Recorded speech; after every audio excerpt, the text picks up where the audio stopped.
bin Hashim. Ini susuk tubuh yang kita perlu mengenali susuk tubuh ini dalam kehidupan kita supaya kita melihat Nabi SAW ini, tuan-tuan, yang diutuskan oleh Allah SWT ini bukan untuk menggambarkan diri Nabi SAW. Nabi diutuskan oleh Allah Ta'ala bukan untuk menggambarkan diri Nabi, akan tetapi untuk menggambarkan kehendak Allah SWT. Tak macam kita. Kita ni tuan-tuan nak mengenali saya ni, tuan-tuan, baca sejarah kehidupan saya, biografi saya, sebenarnya itu adalah saya. Untuk nak menggambarkan saya itu adalah saya. Semua macam itu. Tapi Nabi SAW, sirah Nabi atau biografi Nabi ini, tuan-tuan, bukan untuk menggambarkan kehendak Nabi sebenarnya, tetapi bukan kehendak Allah SWT melalui yang dapat perjalanan Nabi SAW sejak Nabi lahir sampai Nabi dibagikan wafatkan oleh Allah Ta'ala. Jadi kita untung, sangat untung sebab Nabi dah hilangkan khazanah ini, khazanah yang sangat unik, iaitu sirah An-Nabawiyah. Dan sirah An-Nabawiyah ini kan yang mudah kita nak dapat cerita ini melalui apa saja media yang boleh kita dapat tadi dah. Kat Shopee pun boleh. Di ujung jari. Kisah-kisah Nabi, tuan-tuan, dan yang dipanggil bentuk usul dan cara metodologi sirah itu.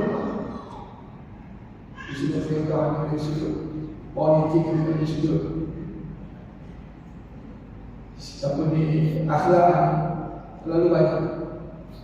Jadi kita betul. Jadi nak kenal Nabi, kita dah pilih buku atau sirah Nabi ini sedari tempat dan jelas. Bermula Nabi lahir sampai wafat. Nabi lahir di Makkah, ada orang Nabi tak? Nabi lahir di mana? Kalau kita lahir pada itu, kena cek, kena koreksi balik di mana. Daripada buku-buku yang buku-buku yang kita, itulah apa sebut. Sejarah jelas di tempat Nabi lahir dekat Madinah, dekat Makkah. Ayah yang siapa, mak yang siapa. Nabi dibesarkan, siapa yang membesarkan Nabi. Lepas maknya tak meninggal dunia, bapak tu meninggal dunia, siapa yang akan Nabi. Bila kata tentang cerita Nabi ini secara rinci, kita tahu. Sampai Nabi wafat, semua pun tahu Nabi wafat kat mana pun tahu. Ada kata di tempat lain yang saya di Madinah. Kacau, kalau kata dengan logo pada dekat Yaman, yang itu kena koreksi balik di Madinah. Walaupun kita tak pergi Madinah misalnya, kita pergi Madinah pun kita akan melihat lebih kurang macam itulah. Jari-jari itu kan, kita jadi bakal suruh hari ini kita tengok aja, mana nampak pun dia di jari tu dia. Tapi kita yakin dia itu bakal masuk. Betul? Berbanding dengan para rasul dan para anbiya yang lain. Betul? Kita baca sejarah kisah Nabi dan para rasul yang lain. Tengok balik sejarah, kita akan mendapati, kita akan mendapati banyak kelumpukan cerita dalam sejarah para rasul dan para anbiya. Cari lagi, baca. Tak macam kisah Nabi. Masya Allah. Kata ulama, contoh Makkah Rasulullah, kita percaya dengan yakin 100% yang itu memang Makkah Rasulullah. Kalau kita baca sejarah Makkah para Rasul dan para anbiya yang lain, tidak secara yakini. Tak ada. Oh, pergi di Palestin, pergi di Yaman, di Syria, ada di situ makam-makam para rasul dan anbiya. Saya pernah berada di satu negara ini. Dikata ada makam Nabi Adam di sana. Makam Nabi Adam ini. Teruja lah. Siapa tak suka? Bila kita tanya sejarawan, tanya tokoh-tokoh ulama, tanya otai-otai Arab itu kan, otai. Ada apa? Ada diadab di sana. Secara jelas, secara yang ini. Kebanyakan mereka mengatakan, kita hanya letakkan 80% saja. Mungkin iya, mungkin tak. Mungkin dia, mungkin tak, mungkin tak, mungkin ini. Sebab perjalanan cerita itu terlalu jauh. Dia punya rintitan penerimaan itu juga. Mereka yang berbeza-beza macam Nabi dengan salah. Dirujuk dalam hadis, dirujuk dalam Al-Quran secara qat'i jelas. Jelas. Jadi tuan-tuan kita sampai jauh. Walaupun kata 80% saja, mungkin tak, tapi kita satu baik. Apa? Ia alhamdulillah, tak ia pun alhamdulillah. Disebut lagi kata ada nama makam Nabi Ayub pada zaman Nabi Ayub pun. Nabi Ayub saya nama saya ambil dari Nabi Ayub. Nama saya tu je. Katanya adalah bukan jalan. Tu dia ditanya tidak jawapan. Besar saya ada di sana. Saya tengok nama tu, Masya Allah, nama saya. Saya boleh cukup. Tetapi itulah katanya tiba sadar. Macam makam Nabi Ibrahim di Mekah. Adakah dia tumbuh? Orang Arab boleh sebut makam ni. Mungkin tempat dudukkan, mungkin kubur. Bahasa Arab ni. Jadi tuan-tuan, dalam perjalanan mengaji Nabi ini, tak cukup hanya dengan datang Nabi ataupun kita melawan seorang-seorang yang tertentu misalnya, ataupun kita bersawat ramai-ramai. Sebenarnya dalam kita nak menyambut perjalanan Nabi ini, yang penting bagaimana hidup kita sim-sim dengan perjalanan Nabi ini. Kita kena follow lah, mau cerita Nabi ataupun apa yang Nabi perjuangkan selama 23 tahun. Nah, itu yang kita perjuangkan. Apa Nabi perjuangkan itu? Apa sebenarnya Nabi perjuangkan dalam kehidupan Nabi selama 23 tahun Nabi diangkat menjadi Rasul. 23 tahun ini, 13 tahun di Mekah, 10 tahun di Madinah, 23 tahun saat Nabi diangkat menjadi Rasul. Umur Nabi 40 tahun, 63 tahun. Campur-campur ini. Apa Nabi perjuangkan setelah Nabi menerima wahyu daripada Allah Ta'ala? Itu dalam arti kata yang lain, bagaimana kita dapat melaksanakan misalan yang dibawa oleh Nabi SAW di Al-Quran. Itu dia. Nabi perjuangkan Islam ini untuk dilaksanakan dalam kehidupan manusia. Dan Nabi bukan Islam itu untuk diamalkan dan akhirnya Nabi berpikir hijrah dan Madinah. Kelahiran penghijrahan Nabi itu betul. Nabi dapat mendirikan negara Islam. Bab beda negara. Beda negara tak suka ini. Nak jadi kampung bersama. Nak beda negara dengan undang yang padu. Tambah pula dalam masyarakat Madinah pada ketika itu ada orang Yahudi yang juga menyebabkan negara mana? Nak beda negara yang ada masyarakat yang kaum yang tak mulai itu. Tetapi Nabi berjaya untuk beda yang namanya negara Madinah, negara Islam yang menteraskan dua undang-undang. Bab Nabi bina undang-undang itu, Nabi bina namanya undang-undang undang-undang dasar yang disebut sebagai negara Madinah yang disetujui antara umat Islam dan bukan Islam. Yang disebut sebagai piagam Madinah, undang-undang dasar. Sama-sama memajukan ekonomi. Orang Islam memajukan ekonomi, orang bukan Islam juga memajukan ekonomi. Sama-sama menjaga negara.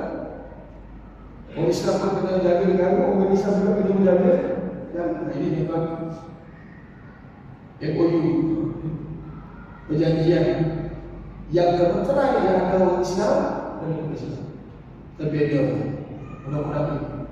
Mereka patuh dengan ketetapan.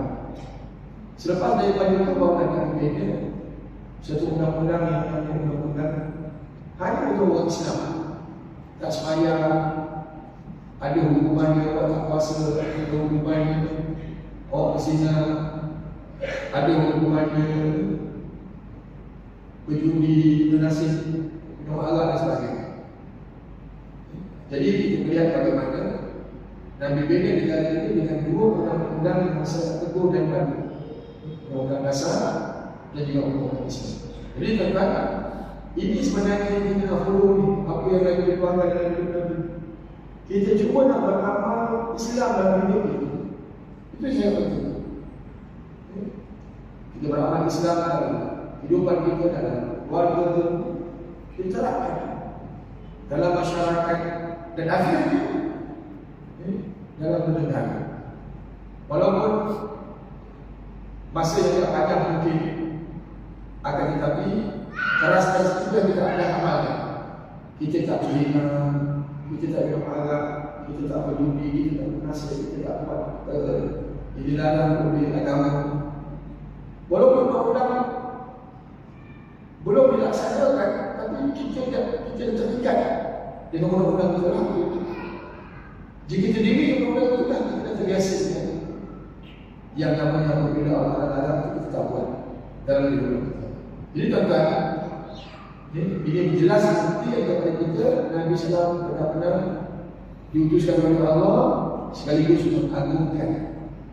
Allah Ta'ala mengagungkan diri Nabi SAW.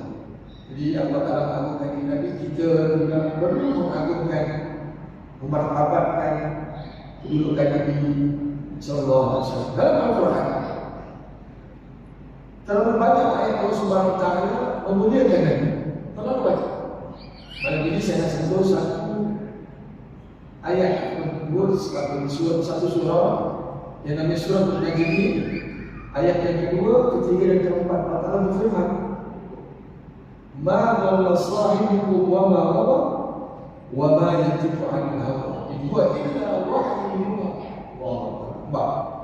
Bagaimana Allah Ta'ala memuliakan Nabi dengan Allah Ta'ala membersihkan akal pemikiran Nabi ini daripada sebarang kesesatan. Allah Ta'ala bersihkan akal Nabi. Allah Ta'ala bersihkan akal pemikiran Nabi daripada sebarang kesesatan. Allah mulia dan mulia. Ma dhalla sahibukum, Nabi tidak sesat kata Allah. Nabi tidak sesat dan Nabi tidak menyeleweng dengan ajaran Islam yang dibawa. Allah sebut dengan memuliakan Nabi. Sebelum Nabi diangkat oleh Rasul, Nabi dah dikenal sebagai alim. Allah. Gelaran ini Nabi Surah Membesar-besar memandu menteri pun tak ada. Pada ketika itu memandu menteri pun tak beri gelaran ini. Hanya oleh Nabi sebelum Nabi diangkat oleh Rasul. Sebelum orang itu dan pada ketika itu orang Mekah yang memuliakan Nabi itu. Satu cerita bagaimana Hajar Aswad Hajar Aswad nak meletakkan Hajar Aswad. Bagaimana orang-orang Quraisy pada ketika itu berbalas sesama mereka, berantakan sesama mereka. Nak letak ke mana ni batu Aswad? Hajar Aswad letak ke mana? Golongan kata kok no, golongan kata kok ni, kok ni. Berasal jumpa Al-Amin yang Nabi sangat beramanah dan Nabi sangat berintegriti tinggi dalam kehidupan Nabi sebelum kata Rasul. Jadi jumpa Nabi nak minta Nabi letakkan batu yang mulia ini seperti mana hari ini yang kita lihat. Itu Nabi letak. Mereka bisa kata kawan. Mereka dah kenal susu tubuh Nabi. Dari pada kecil sampai Nabi berumur 40 tahun. Bukan dia tak kenal susu galuh Nabi bukan. Abu Talib disebut tadi tuanya. Bukan orang biasa. Orang yang sangat dihormati pada ketika itu di Mekah. Respect. Oh tak lagi apa-apa Nabi. Sebab tuanya itu orang yang sangat berbisnis. Oh jangan kau bisik cucu aku cari kau. Itulah istilahnya. Tak lagi orang tak bisik lagi. Sebab itu Abu Talib yang jaga Nabi kita. Betul.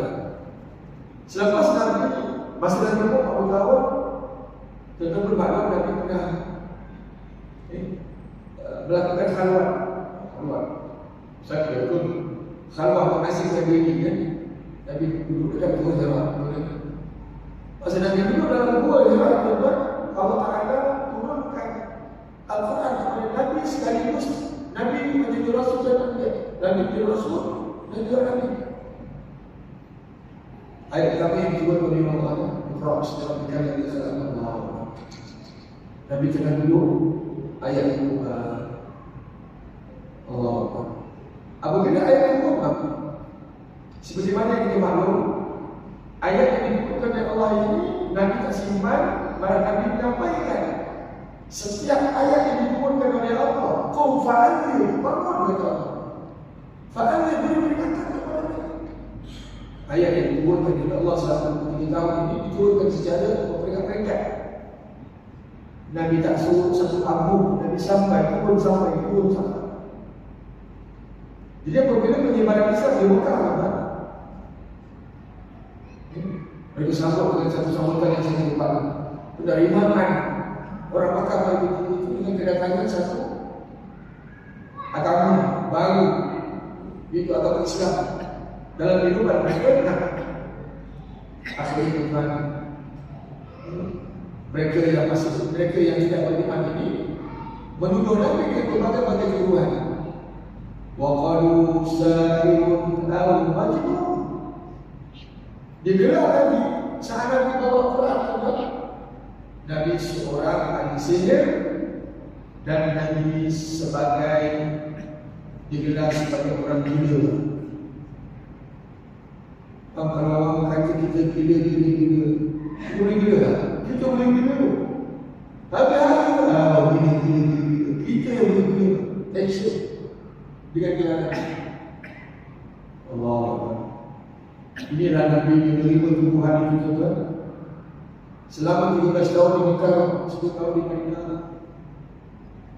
Kalau saya mungkin berpindah dekat kami. Kalau tuan bagi saya gila, saya boleh jadi gila. Itu dia rambutan. Walaupun tidak gila. Ini mereka ini berjulis dengan apa yang mereka lihat dalam diri Nabi. Tak jujur mereka. Sebelum Nabi menerima wahyu, Nabi menerima dan menerima wahyu, membawa Islam, membawa Al-Quran.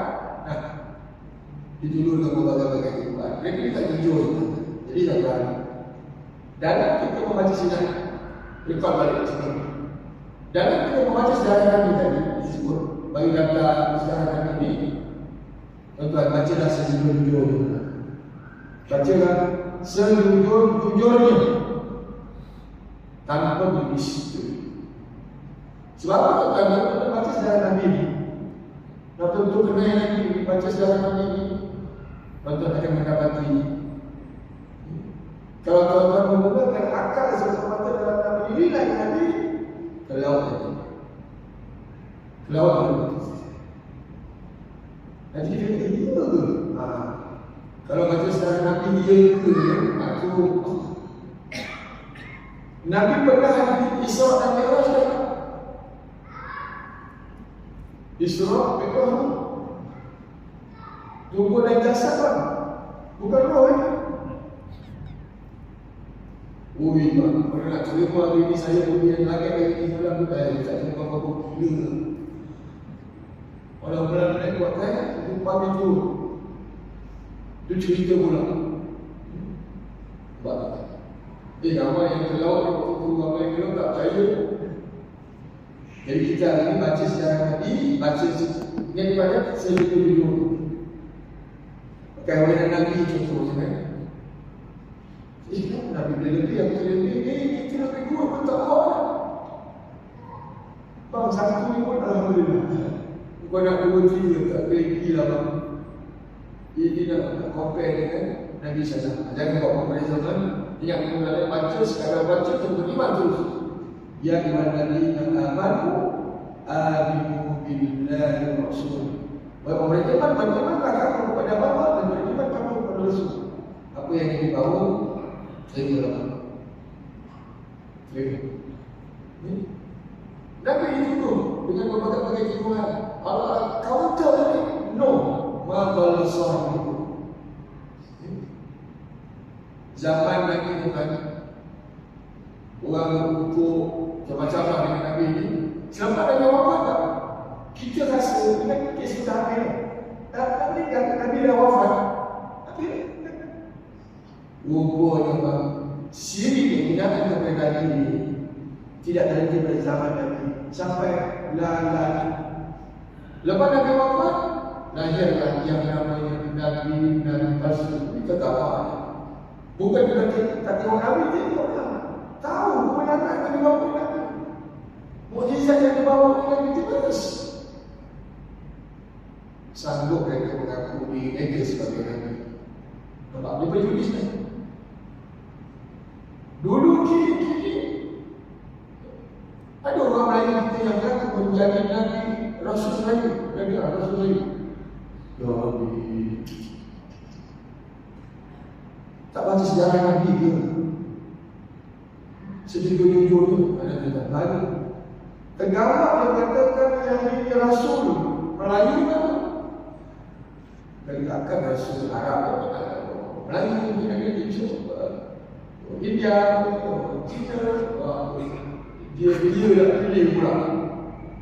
Cara memilih dalam pemilihan Rasul. Oh itu bukan dia manusia, bukan malaikat. Itu pun ada orang lain. Itu pun ada orang lain. Orang sokong. Ada orang sokong. Yang aku betul pun orang tak sokong. Ada sokongan yang selain itu dalam masyarakat yang percaya yang betul ini Rasul Nabi. Bukan setakat itu. Ada yang mengaku menjadi dewa, menjadi Tuhan juga. Melayu baru. Orang Melayu kita mengaku diri sebagai Tuhan. Orang mengaku di syurga dan kunci neraka. Ya Tuan geraklah. Ada 3 isteri tu. Gerak-gerak juga ada 3 orang percaya. Ada dia punya followers. Followers aku pun tak ada followers. Dan main-main tu. Ada kunci syurga, kunci neraka. Orang boleh percaya tak? Boleh orang lain kita. Ini baru ni ajaran jihad. Allah adalah Rasul, Rasul adalah Allah. Ada orang lain. Dunia ini pengakuan penyelesaian agama. Pelik-pelik. Mak dia kata dia, anak dia pun kata dia, yang suami pun kata dia. Sihat bukan?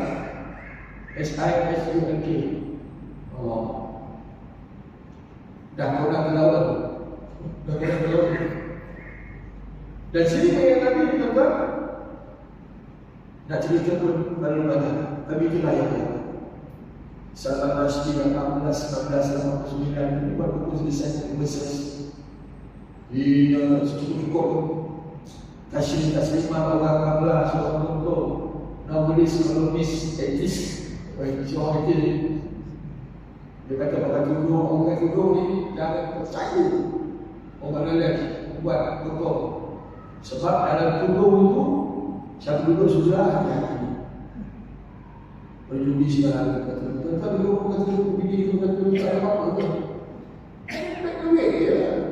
Dalam beg itu ada telur, ada surat yasin, ada beg duit, ada tali pun, ada pistol. Ada pistol. Nampak? Di satu guru dia melakukan guru. Dia kata orang India di Bangladesh diskriminasikan oleh orang Islam. Akhirnya orang Bangladesh bangun tentang ini. Bawa campur pegang. Dia tak balik negara juga. Tapi dari kita selamat. Saya tertarik dengan buku tulisan yang ditulis oleh Michael Hart, Michael H. Hart, 1923 lahir. Lalu umur 90 lebih hidup lagi. Dia buat buku, dia baca sejarah tokoh-tokoh ni. Daripada dulu sampai nanti dia baca satu-satu tokoh, dia baca sosok tokoh. Dia buat satu buku 100 orang tokoh yang mempengaruhi atas dunia. Orang Yahudi itu, Michael H. Hart itu orang Yahudi. Tapi dia jujur lah, dia jujur kejadian. Buat satu buku, dinilai, letakkan Nabi Muhammad SAW tokoh yang paling berpengaruh. Ini jujur. Tak baca sama Nasri, tak baca Tashrik, tak baca Haidar, tak baca Bilders, tak sama macam Samuel Beckett, seorang guru di Perancis. Dia mengajar di international school, ada orang Islam, ada Islam. Dia lukis karikatur Nabi SAW, kata ni Nabi pakai serban. Dia kata ada dua jangka. Siapa pakai serban malam ni? Hati-hati bangun, bers sekali. Satu buruk yang serban ni, kita tak pakai, tak apa. Jangan orang pakai di satu buruk. Jubah ni sana. Jubah macam jilbab kan. Jadi jubah ni, jilbab dia boleh buka. Tak Mekah kan. Itu dalam jilbab tu buka tu, perempuan. Di Islam ni agama perempuan ni. Sebab dia tulis lagi semua. Apa cerita tentang keburukan Nabi Muhammad tuan pakaian dipakai bangsa Arab ini. Dia kutuk cukup. Jadi ada murid dia tak tahan. Ada murid dia tak tahan. Ini balasan kepada mereka yang hina Nabi. Allah Ta'ala bayar cash. Berdiri itu. Kita berdiri. Meninggal dulu. Allah Ta'ala bayar cash. Dari sini kira Nabi dia. Macam apa ni? 21 Oktober. Dia pucuk. Wah kita lah. Baik dia kutuk Allah, kutuk Nabi, kutuk Rasulullah, main-main kan mana? Wujud macam hebat, dia kutuk Allah Ta'ala. Ya, dia agak-agak untuk tengok diri itu. Jadi berada-berada muncul lah. Berada-berada muncul. Tak tahan sebenarnya pada Nabi, pada Allah, pada Rasul ini. Pada Islam. Bagi umat itu.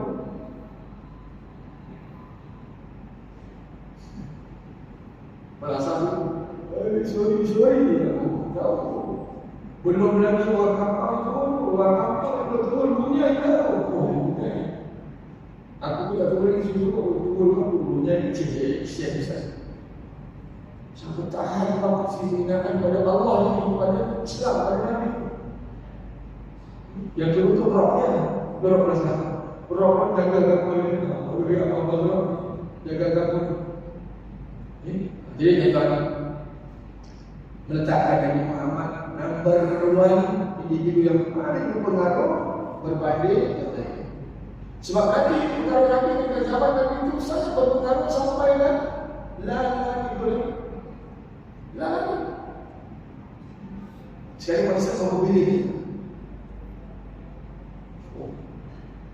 sangat berpengaruh dibandingkan dengan Gandhi, utama Gandhi pengaruh orang, tapi pengaruhnya hanya pada saat itu di zaman ini, zaman Nabi. Nabi dulu, kini, selama-lamanya. Kita memang tak jumpa Nabi, tapi kita masih lagi ikut apa yang Nabi ajar. Bayang tak suka dari Nabi pun mana. Betul-betul kita tak apa. Kita hanya beriman dengan Nabi, tapi ajaran Nabi itu ikut sebagai rumah sedangkan.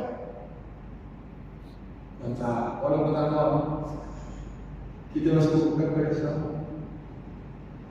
Jadi sangat penting sedang berbudi, sedang berbudi.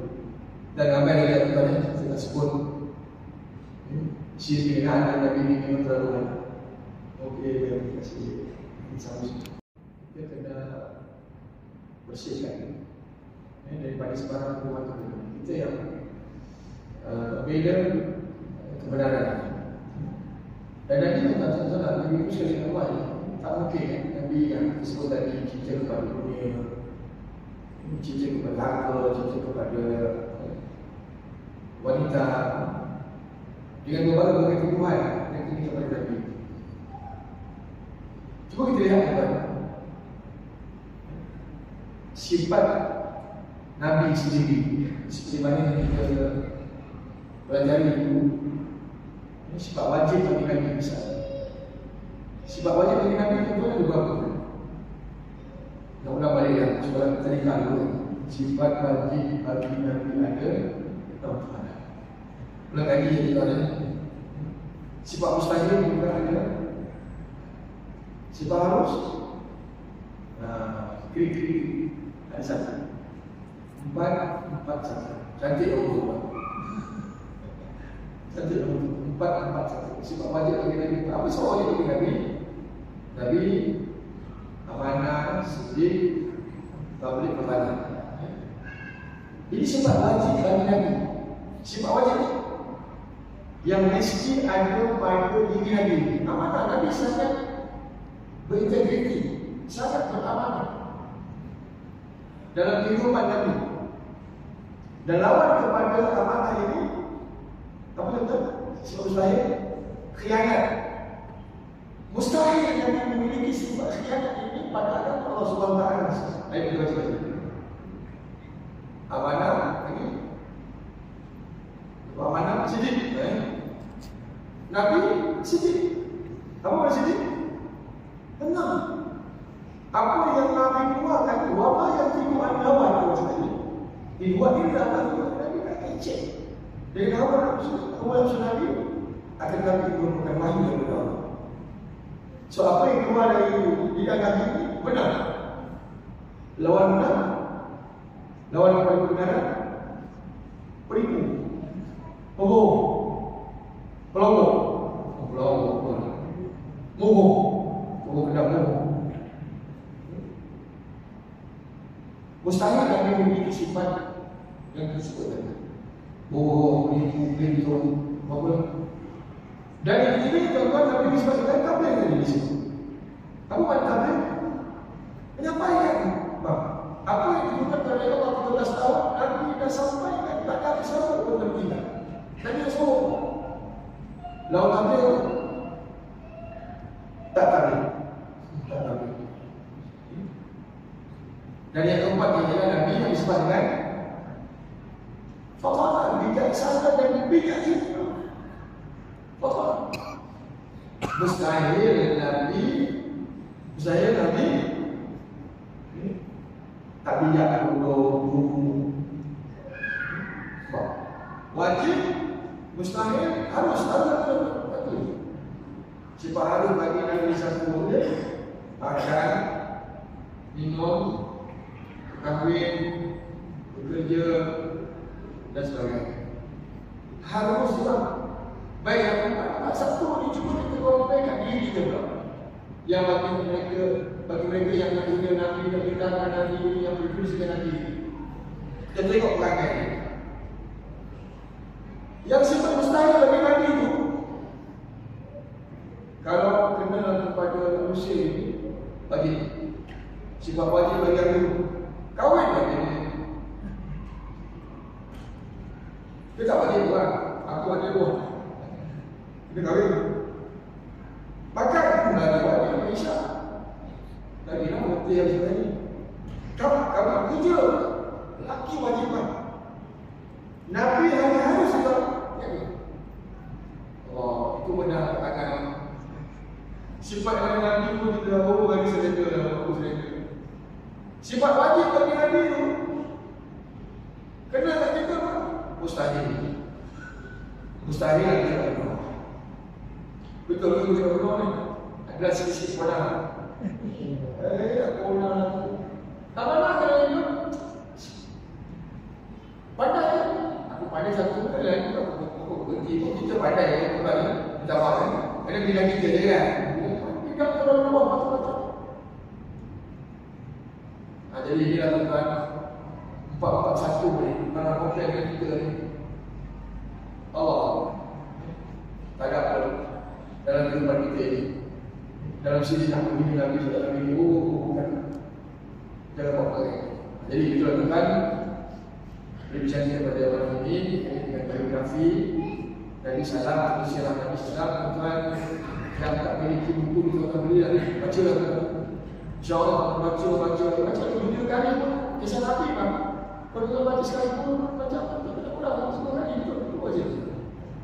Dia lebih dahsyat daripada nombor-nombor yang ada. Ulang makin. Mungkin buku ni.